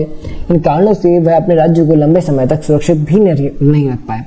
तो क्या लिखोगे? दृढ़ नेतृत्व की कमी थी, प्रशासन पर कम ध्यान दिया, भाइयों से सहयोग नहीं मिला, शत्रुओं को समय पर नहीं रोक पाए, राजनीतिक अनुभव कम था, राज्य की स्थिति कमजोर हो गई। ये थे हुमायूं की असफलता के कारण। शेरशाह सूरी के साम्राज्य विस्तार का वर्णन कीजिए। तो देखिए, शेरशाह सूरी एक शक्तिशाली अफगान शासक था जिसने हुमायूं को पराजित करके अपना शासन स्थापित किया था। उसने उत्तर भारत के कई क्षेत्रों पर अधिकार कर लिया। उसके शासनकाल में साम्राज्य का विस्तार तेजी से हुआ, प्रशासन को भी मजबूत बनाया। तो हुमायूं जो है वो पराजित कर सत्ता प्राप्त करी। किसने? शेरशाह सूरी ने। दिल्ली और आगरा पर अधिकार जता लिया था। उत्तर भारत में राज्य का विस्तार किया, अफगान शक्ति मजबूत हो गई, प्रशासन को संगठन मिला, राज्य की शक्ति बढ़ गई। कब? आपके शेरशाह सूरी जब आए, अफगान साम्राज्य थोड़ा सा विस्तार हुआ यहाँ पे। अकबर की मनसबदारी प्रणाली बताइए। तो देखिए, मनसबदारी प्रणाली अकबर द्वारा विकसित प्रशासनिक व्यवस्था थी। इस प्रणाली के अंतर्गत अधिकारियों को उनके पद के अनुसार वर्गीकृत किया जाता था। प्रत्येक अधिकारी को मनसब दिया जाता था, ठीक है, जिससे उसकी स्थिति वेतन तय होता था। इस प्रणाली से सेना और प्रशासन दोनों संगठित हुआ करते थे कि मनसब मतलब उनको एक एरिया दिया जाता था कि भाई आप ये संभालोगे एरिया। अकबर ने मनसबदारी प्रणाली शुरू कर दी। अधिकारियों को मनसब दिए गए, पद के अनुसार वेतन तय होता था। जात और सवार दो भाग थे एंड सेना का संगठन मजबूत हुआ, प्रशासन व्यवस्थित हो गया। ये आपके इतने क्वेश्चन हुए। अब आगे हम क्वेश्चन से बात करते हैं। नेक्स्ट अपना इकाई नंबर 4 है, यानी कि यूनिट नंबर 4। यूनिट नंबर 3 की भी अपन ने एमसीक्यू कर लिए, फिल इन द ब्लैंक्स कर लिए और लघुरात्मक प्रश्न भी कर लिए, यानी बहुविकल्पी प्रश्न, रिक्त स्थान प्रश्न, लघुरात्मक प्रश्न। अब जो बचता है वो है निबंधात्मक। निबंधात्मक अलग से एक वीडियो के अंदर कर लेंगे, पार्ट 2 के अंदर, ठीक है। अब बात करते हैं इकाई नंबर 4 की। नोट्स आपको एप्लीकेशन में मिल जाएगा, फ्री टेस्ट भी मिलेगा, लिंक आपको डिस्क्रिप्शन में मिलेगा, पिन कमेंट में मिलेगा। तो जाके डाउनलोड करो भाई ऐप, जितना ज़्यादा उसके उतना ज़्यादा ऐप को डाउनलोड कीजिए। जहांगीर का वास्तविक नाम क्या था? जहांगीर का वास्तविक नाम सलीम था। क्या नाम था? सलीम। जहांगीर जो है अकबर का पुत्र था और उसका वास्तविक नाम सलीम था। उसने 1605 ईस्वी में मुगल सिंहासन प्राप्त किया और लगभग 22 वर्ष तक शासन किया। उनके समय न्याय व्यवस्था और कला का विकास हुआ, ठीक है, कला का विकास हुआ। सलीम के गाना याद आ रहा है? वही वाला सलीम। न्याय की जंजीर किस मुगल शासक से संबंधित है? देखिए, सलीम जो है वो उसके बारे में अलग अलग तरह की धारणाएं हैं कि उनके टाइम में जो है शासन को, साथ में कला को, स्थापत्य को, संगीत कला को, नृत्य कला को, मतलब कला पे खूब ध्यान दिया गया था सलीम के टाइम पर, है ना। तो कला जिसे कहते हैं ना अपने, कला एवं संस्कृति, ये विकसित हुए थे, है ना। तो इनका काल भी, सलीम का काल भी बहुत अच्छा माना जाता है अपने राज्य के तौर पर। न्याय की जंजीर किस मुगल शासन से संबंधित है? तो न्याय की जंजीर जहांगीर से संबंधित है। जहांगीर ने न्याय की जंजीर लगवाई थी, जिससे कोई भी व्यक्ति सीधे सम्राट से न्याय मांग सकता था। उससे उसकी न्यायप्रियता प्रसिद्ध हुई और प्रशासन में विश्वास बढ़ा। मतलब एक चैलेंज दे दिया कि भाई ये जंजीर है, जंजीर खींचो और मेरे को डायरेक्ट चैलेंज दो कि फिर मेरे से डायरेक्ट मांग करो कि हाँ सर मेरे को न्याय चाहिए। तो किससे रिलेटेड हो गई ये? जहांगीर से रिलेटेड हो गई। नूरजहां गुट के प्रमुख सदस्य कौन थे? नूरजहां गुट के प्रमुख सदस्य थे गयास बेग और आसफ खां। तो नूरजहां जहांगीर की प्रभावशाली पत्नी थी। कहाँ की? किसकी पत्नी थी? जहांगीर की। उसने अपने पति गयास बेग और भाई आसफ खां के साथ दरबार में एक शक्तिशाली राजनीतिक गुट बनाया, जिसका शासन निर्णयों पर प्रभाव था। तो अपने पिता गयास बेग और भाई आसफ खां के साथ में ग्रुप बनाया था। पिता गयास बेग और भाई आसफ खां किसके हैं? ये नूरजहां के हैं। नूरजहां के पिता और नूरजहां का भाई, ठीक है, इनका ग्रुप बना रखा था। और किसकी पत्नी है? ये जहांगीर की पत्नी है। ताजमहल का निर्माण किसने करवाया? शाहजहां ने करवाया। ताजमहल शाहजहां ने अपनी पत्नी मुमताज महल की स्मृति में ताजमहल बनवाया। इसके अलावा उन्होंने लाल किला, जामा मस्जिद का भी निर्माण करवाया। उनके काल को मुगल वास्तुकला का स्वर्ण काल कहा जाता है। मुगल वास्तुकला का स्वर्ण काल कौन सा टाइम था? शाहजहां का टाइम था। मुगल वास्तुकला का स्वर्ण काल किसके शासन में कहा गया? शाहजहां। मैंने आपको बताया ना बेबी। तो शाहजहां के शासन काल में संगमरमर से बनी भव्य इमारतें जैसे ताजमहल, लाल किला, जामा मस्जिद बनी। इसी कारण इसका शासन काल मुगल स्थापत्य कला का स्वर्ण काल कहा जाता है। औरंगजेब की राजनीतिक नीति कैसी मानी जाती है? तो देखिए, औरंगजेब की जो राजनीतिक नीति है वो कठोर है, ठीक है। मतलब राजपूतों के प्रति उनका जो दृष्टिकोण है, नीति है, वो कठोर रही है, विरुद्ध वाली रही है। युद्ध करते आए हैं, विशेषकर मारवाड़ और मेवाड़ से। तो इनके मुगलों और राजपूतों के संबंध तनावपूर्ण रहे हैं, ठीक है, क्योंकि औरंगजेब और राजपूतों के। औरंगजेब की दक्षिण नीति का मुख्य उद्देश्य बताइए। तो देखिए, दक्षिण भारत में साम्राज्य का विस्तार करना ही उनकी दक्षिण नीति थी। औरंगजेब ने कौन सा कर पुनः लागू किया? जजिया। तो औरंगजेब ने गैर मुस्लिमों पर जजिया कर पुनः लागू किया। इस्लामी सिद्धांतों के अनुसार शासन चलाने का प्रयास किया। इससे समाज में असंतोष और विद्रोह की नीति बढ़ गई, विद्रोह की भावना बढ़ गई। मराठा शक्ति के संस्थापक कौन थे? तो देखिए ये थे शिवाजी। शिवाजी ने दक्षिण भारत में मराठा राज्य की स्थापना की और गुरिल्ला युद्ध पद्धति अपनाकर मुगल साम्राज्य को चुनौती दी। उनकी सैन्य रणनीति और संगठन ने मराठा शक्ति को मजबूत बनाया। ठीक है। शिवाजी के प्रशासन की मुख्य विशेषता, तो देखिए शिवाजी के प्रशासन की मुख्य व्यवस्था थी अष्टप्रधान परिषद। शिवाजी ने प्रशासन चलाने के लिए अष्टप्रधान परिषद बनाई, जिसमें 8 मंत्री विभिन्न विभागों का संचालन किया करते थे। इसके अलावा उन्होंने मजबूत सेना, किलेबंदी, व्यवस्थित राजस्व प्रणाली, इन सबको विकसित किया था। ठीक है। फिलिंग द ब्लैंक्स यानी कि लिखता हूँ। अकबर के बाद मुगल सम्राट कौन था? जहांगीर बना। जहांगीर का वास्तविक नाम क्या था? सलीम था। जहांगीर की पत्नी का नाम जो है नूरजहां था और वास्तविक नाम क्या था इनका? मेहरुनिसा। किसका नाम वास्तविक नाम पूछा है अपन से? नूरजहां का वास्तविक नाम क्या था? मेहरुनिसा। जहांगीर के दरबार में प्रभावशाली गुट नूरजहां गुट था, जो कि अपने पिता और भाई के मिलकर इसने बनाया था। जहांगीर के समय चित्रकाल चरमोत्कर्ष पर थी। शाहजहां के शासन को मुगल काल का स्वर्ण काल कहा जाता है। शाहजहां का वास्तविक नाम खुर्रम था। शाहजहां का वास्तविक नाम क्या था? खुर्रम। ताजमहल का निर्माण शाहजहां ने करवाया। ताजमहल मुमताज महल की स्मृति में बनवाया गया। शाहजहां ने राजनीतिक आगरा से दिल्ली स्थानांतरित की थी, यानी राजधानी जो है आगरा से दिल्ली लेकर के आए थे। औरंगजेब का वास्तविक नाम मोहिउद्दीन था। औरंगजेब ने जजिया कर पुनः लागू करा।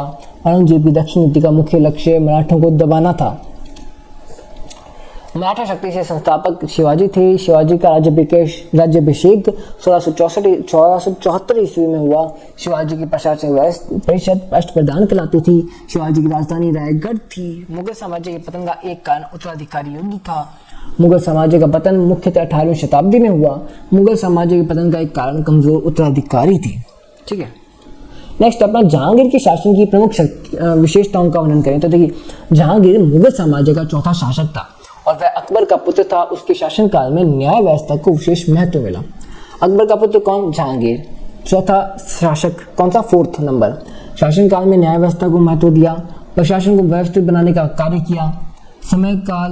समय कला जो है, जो उनका समय था, उनका जो काल था, वो कला और चित्रकला की दृष्टि से बहुत अमेजिंग था, उत्कृष्ट था, विकासशील था। ठीक है। जहांगीर अकबर का पुत्र था। 1605 ईस्वी में उन्होंने शासन संभाला, न्याय व्यवस्था को महत्व दिया, न्याय की नज़ीर स्थापित की, चित्रकला का विकास हुआ, प्रशासनिक व्यवस्था स्थिर हो गई।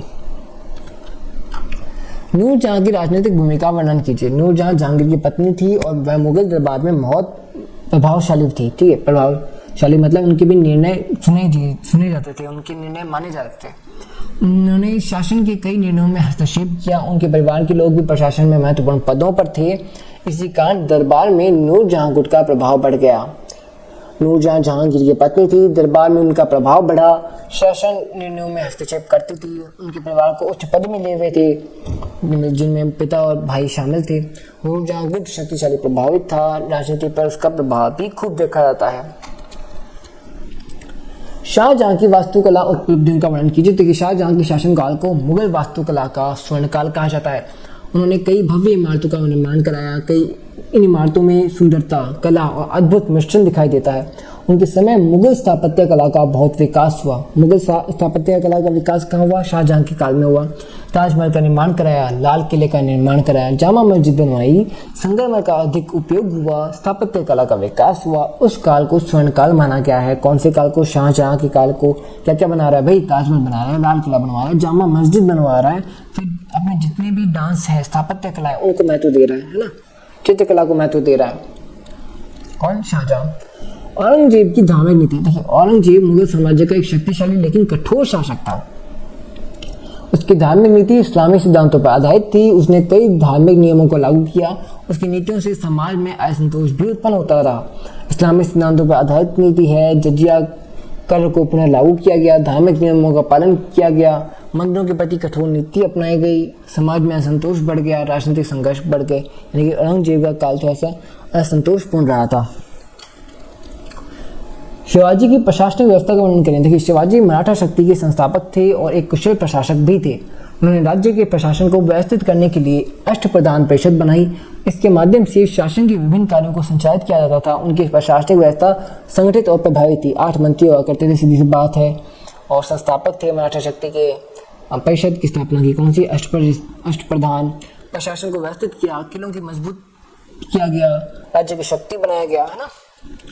औरंगजेब की राजपूतिक नीति, औरंगजेब की जो राजपूतों के खिलाफ नीति थी, राजपूतों के विरुद्ध नीति थी, वो थी मुगल शासकों के से भिन्न, यानी कि उसने कई राजपूत जो पहले जो मुगल शासक आए थे ना, उनसे भिन्न हुआ करते थे इसकी नीति। तो कई राजपूत राज्यों उनके साथ संघर्ष की नीति अपनाई, विशेष रूप से मारवाड़ और मेवाड़, उनके साथ संबंध खराब थे उसके।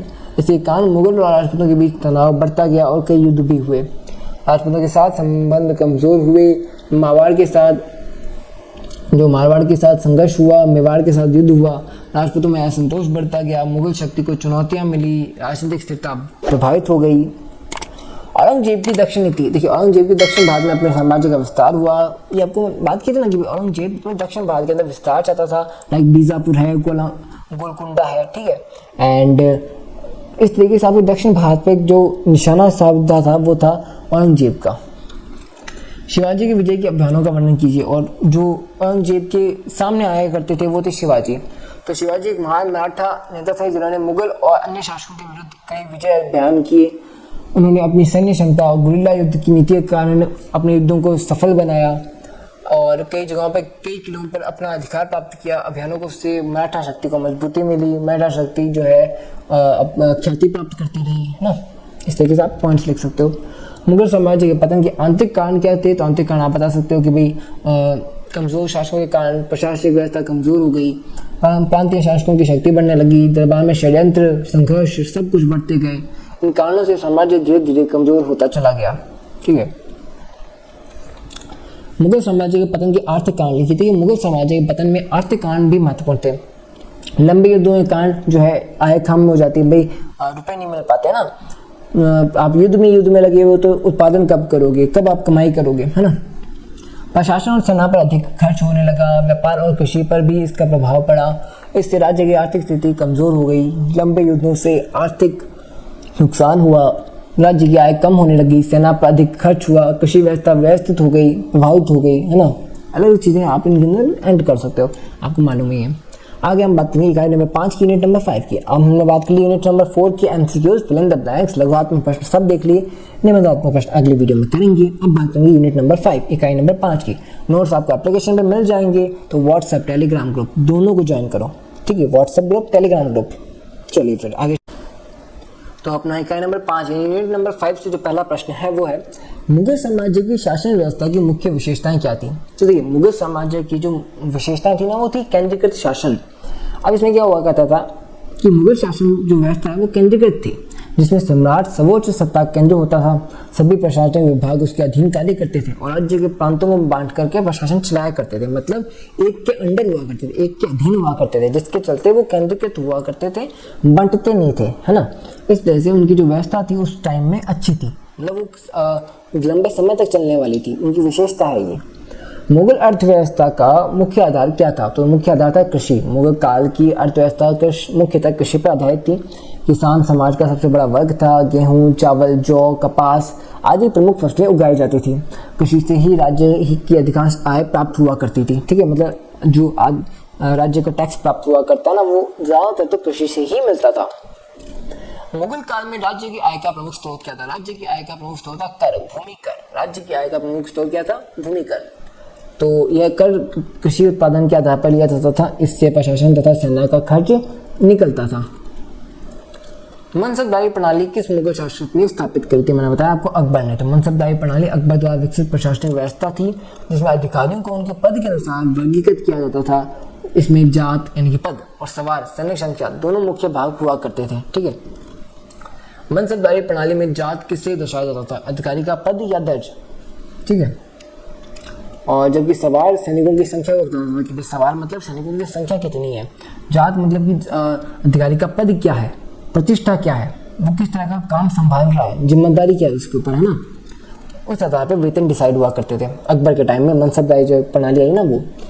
मुगल काल में विदेशी व्यापार में कौन कौन सी यूरोपीय कंपनियां आई? भाई यूरोपीय कंपनियां यानी कि अब क्या होने लगा कि मुगल काल भी धीमे धीमे कमजोर होता गया, मुगल शासक भी कमजोर होते गए। इस वजह से पहले तो इंडियन शासक कमजोर हुए तो मुगल आए, मुगल शासक कमजोर हुए तो अब यूरोपियन यानी कि बाहर से विदेशी जो आक्रमणकारी है वो अंदर आते गए। जैसे कि मुगल काल में पुर्तगाली आए, डच आए, अंग्रेज आए। तो आप क्या लिखोगे, भारत में पुर्तगाली आए, डच, अंग्रेज, फ्रांसीसी व्यापारी आए। उन्होंने विभिन्न बंदरगाहों पर व्यापारिक केंद्र स्थापित किया और मसाले, कपास, रेशम आदि वस्तुओं का व्यापार किया। उपयुक्त सभी आप इसका आंसर लिख सकते हो। तो ये व्यापार की दृष्टि से आए थे, परंतु इन्होंने लालच अपना लिया और यहाँ पे शासन की व्यवस्थाओं को समझ करके यहाँ पे कब्जा करना शुरू कर दिया। मुगल समाज में उलेमा किसे कहा जाता है, तो धार्मिक विद्वानों को उलेमा कहा जाता है। ठीक है, वे धार्मिक शिक्षा देते थे, इस्लामी कानूनों की व्याख्या किया करते थे। कई बार शासकों को धार्मिक मामलों से सलाह भी लेनी पड़ती थी, है ना। मुगल साम्राज्य में अमीर वर्ग की क्या भूमिका थी, तो देखिए मुगल साम्राज्य में अमीर वर्ग प्रशासन और सेना के नेतृत्व में शामिल हुआ करते थे। ठीक है, ये उच्च पदों पे हुआ करते थे। मुगल काल में जमींदारों का मुख्य कार्य क्या था, जमींदारों का मुख्य कार्य तो भूमि का प्रबंधन और कर वसूली। भूमि का प्रबंधन मतलब कौन सी भूमि किसके हित किसकी है वो डिसाइड करना, एंड फिर उनके हिसाब से उन्हें कर वसूल करना, टैक्स प्राप्त करना। ठीक है, चलिए। और क्या किया था कि जागीरदारों को सम्राट द्वारा भूमि दी जाती थी, वे उस क्षेत्र को राजस्व प्राप्त किया करते थे। मुगल काल के प्रमुख शहरी केंद्र कौन कौन से थे, मुगल काल के प्रमुख शहरी केंद्र दिल्ली, आगरा, लाहौर ये सब हुआ करते थे, जिनमें फतेहपुर सीकरी भी प्रमुख है। अगर ऑप्शन में आता है वो भी आप लिख सकते हो। तो उपयुक्त सभी इसका आंसर होगा।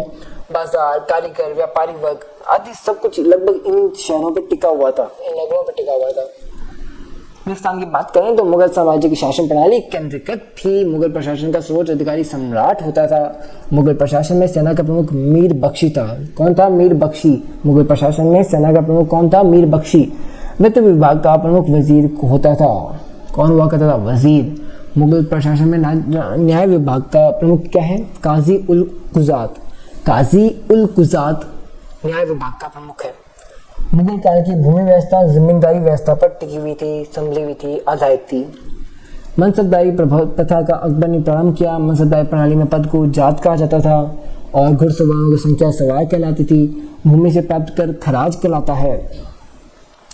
मुगल काल में धार्मिक विद्वानों को उलेमा कहा जाता है। मुगल समाज में उच्च वर्ग की अमीर कहलाता है। भू राजस्व प्रणाली को व्यवस्थित करने का श्रेय टोडरमल को जाता है। भूमि से जुड़े हुए स्थानीय प्रभुओं को जमींदार कहा जाता था। मुगल काल में किसानों को कृषक कहा जाता था। मुगल काल में शिल्पकारों को कारीगर कहा जाता था। यूरोपीय व्यापारिक कंपनियों में सबसे पहले पुर्तगाली भारत आए। अंग्रेजों ने भारत में व्यापार भारत के लिए ईस्ट इंडिया कंपनी स्थापित की। मुगल काल में प्रमुख निर्यात वस्तु कपास के वस्त्र थे और मुगल समाज में स्त्रियों की स्थिति सीमित अधिकारों वाली हुआ करती थी। ठीक है, अब बात करते हैं लोगात्मक प्रश्नों की। फटाफट से वीडियो को कंप्लीट करेंगे। वीडियो को लाइक करना है, शेयर भी करना है, अपने दोस्तों का शेयर करो। आपका कोई कॉलेज का ग्रुप बना है तो उसमें भी शेयर करो। भाई आप जितना हमें हेल्प करते हो ना, अपना ही हमें मतलब सपोर्ट मिलता है। अब तो लगभग आपके सारे एग्जाम्स कंप्लीट हो गए, तब जाते जाते सपोर्ट करते हुए जाओ ताकि अगले सेमेस्टर तक हम अच्छे सब्सक्राइबर्स पे आपके साथ मिले, मतलब सब्सक्राइबर्स बढ़ जाए अगले सेमेस्टर तक, एंड अगले सेमेस्टर तक हमें जो सपोर्ट मिले वो और भी अच्छा मिले। तो जाते जाते अच्छे से अपने सारे दोस्तों के साथ, अभी तक वीडियो देख रहे हो ना, तो आप जितने भी देख रहे हो ना, आप सबको शेयर करना ही होगा। अपने दोस्तों के साथ शेयर करो, कॉलेज ग्रुप में शेयर करो, ताकि हमारा जो सपोर्ट है वो अच्छे से बढ़े। अगले सेमेस्टर में हम और भी बहुत अच्छी अच्छी चीज़ें लेकर के आ सकें। अगले सेमेस्टर में मेरा पूरा वादा है आपके के साथ कि हम रेगुलर क्लासेस लेकर के आएंगे, अच्छे से प्रॉपर लेकर के आएंगे। ठीक है, चलिए। मुगल साम्राज्य की शासन व्यवस्था की प्रकृति का वर्णन करें। तो देखिए, मुगल साम्राज्य की शासन व्यवस्था अत्यंत संगठित थी और केंद्रीकृत थी। ठीक है, मैंने बताया था ना कि केंद्रीकृत हुआ करती थी उनकी व्यवस्थाएं। सम्राट शासन का सर्वोच्च अधिकारी होता था और सभी प्रशासनिक विभाग उसके अधीन कार्य किया करते थे। राज्य को प्रांतों में विभाजित किया गया था। प्रत्येक प्रांत में अधिकारियों की नियुक्ति करके प्रशासन चलाया जाता था। तो क्या लिखोगे, सम्राट शासन का सर्वोच्च अधिकारी था। शासन व्यवस्था केंद्रीकृत थी। राज्यों को प्रांतों में विभाजित किया गया। प्रांतों में अधिकारी नियुक्त किए गए। सेना और प्रशासन संगठित थे। शासन पर सम्राट का पूर्ण नियंत्रण था। मुगल काल की कृषि व्यवस्था का वर्णन करें। मुगल काल की अर्थव्यवस्था मुख्य रूप से कृषि पर आधारित थी। मैंने आपको बताया ना, मुगल काल की लगभग कृषि का आधारित है। तो आप कृषि के बारे में आप लिख दोगे कि किसान समाज का प्रमुख वर्ग था। गेहूं, चावल ये फसलें उगाते थे।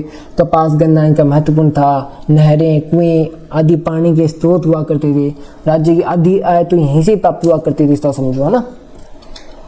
मुगल काल की कर व्यवस्था का वर्णन करें तो मुगल काल की कर व्यवस्था आप समझा दोगे कि भाई कर कहाँ से ज़्यादा प्राप्त होता करता था। आप इसको आराम से पढ़ करके इसको बता दीजिएगा कि राजस्व विभाग है, वो है, एंड किस तरीके से कर वसूली किया जाता था, कर प्रशासन क्या था। अगला है मनसबदारी। तो मनसबदारी जो है अकबर से रिलेटेड है ना, इसको भी आप अच्छे से बता दो कि भाई अधिकारियों का पद हुआ करता था, पद हुआ जिसके अंदर अपने जात कहा जाता है। एंड फिर सवार है, यानी कि में क्या बोलते हैं, सैनिकों की संख्या पर निर्भर होता है सवार। इन सब से क्या डिसाइड होता है, उनका वेतन डिसाइड होता है, उनका जिम्मेदारी डिसाइड होता है ना। मुगल काल के विदेशी व्यापार का वर्णन करें तो ये मुद्दे विदेशी व्यापार के अंदर देखिए मुगल काल में कई यूरोपियन कंपनियां भी बात आई थी, ठीक है, जैसे पुर्तगाली हैं, डच है, अंग्रेज हैं, ये सब व्यापारी बनकर के आए थे। इन्होंने मसालों के ऊपर, कपास के ऊपर, रेशम के ऊपर खूब अपना व्यापार किया। सोना चांदी भी खूब आयात निर्यात किया इन्होंने। तो व्यापार से आर्थिक समृद्धियां तो आई, परंतु आप सभी जानते हैं कि यहाँ से क्या शुरू हो गया था। यहाँ से शुरू हो गया था इनका वर्चस्व, इनका लालच, जिन्होंने इस पे पूरे भारत पर अपना कब्जा कर लिया था, अपना गुलाम बना लिया था। तो उलेमा का स्थान और भूमिका का भी वर्णन करें। आप उलेमा के बारे में बता सकते हैं कि भाई ये इस्लामी धर्म के विद्वान होते हैं, इनका क्या रोल होता है ना, वो भी आप बता सकते हो। फिर बात करना मुगल काल में अमीर वर्ग की भूमिका का वर्णन करें। तो अमीर वर्ग भाई प्रशासन को संभालने के काम आते थे पहले टाइम में, तो आप इसको बता सकते हो। जमींदार और जागीरदार की भूमिका का वर्णन करें। जमींदार का क्या काम है और जागीरदार का क्या काम है, इन दोनों को डिफरेंस करते हुए आप अच्छे से इसको समझाओगे, ठीक है। मुगल काल में किसानों की स्थिति का वर्णन करें। तो किसानों की स्थिति कैसे हुआ करती थी, किसान कैसा समूह हुआ करता था, क्या लाभ मिलता था उन्हें मुगल साम्राज्य के टाइम में, अर्थव्यवस्था कैसी हुआ करती थी, वो आप समझाओगे, ठीक है।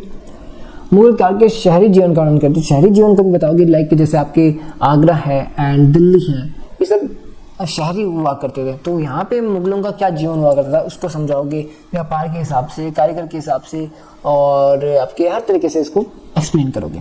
तो आज की वीडियो के लिए इतना ही। आज की वीडियो में हमने क्या क्या देखा भाई, आपके यूनिट 1 से लेकर के यूनिट 5 तक, इकाई नंबर 1 से इकाई नंबर 5 तक एमसीक्यूज देख लिए सारे, फिलिंग द ब्लैंक्स स्थान देख लिए, और क्या देखे अपने लघुआत्मक प्रश्न देखे। तो निबंधात्मक प्रश्नों की एक अलग से क्लास आएगी। तो आज की इस वीडियो को लाइक कर देना, चैनल को सब्सक्राइब कर देना, अपने दोस्तों के साथ शेयर कर देना। वीडियो कैसे लगी ये कमेंट सेक्शन में मुझे ज़रूर से बताना, और जाते जाते वीडियो को हाइप एक बार फिर कर जाना। अगर हाइप करने का ऑप्शन आ रहा है तो वीडियो को हाइप कर देना, ठीक है। तो अब मिलते हैं एक नई वीडियो में, एक नए आगाज़ करते हुए। अभी तो बाकी है, अभी तो हमारा पार्ट 2 है ना बाकी है, उसके बाद में आपको नेक्स्ट सेमेस्टर में मिलेंगे डायरेक्ट, है ना। तो चलिए अब मिलते हैं, एंड आप सभी का बहुत बहुत धन्यवाद कि आप सब इतना जो सपोर्ट करते हो, है ना। तो जुड़े रहिए MGSU मित्रादय के साथ, आपका अपना स्टडी मित्र मित्रादय क्लासेस। धन्यवाद, राधे राधे।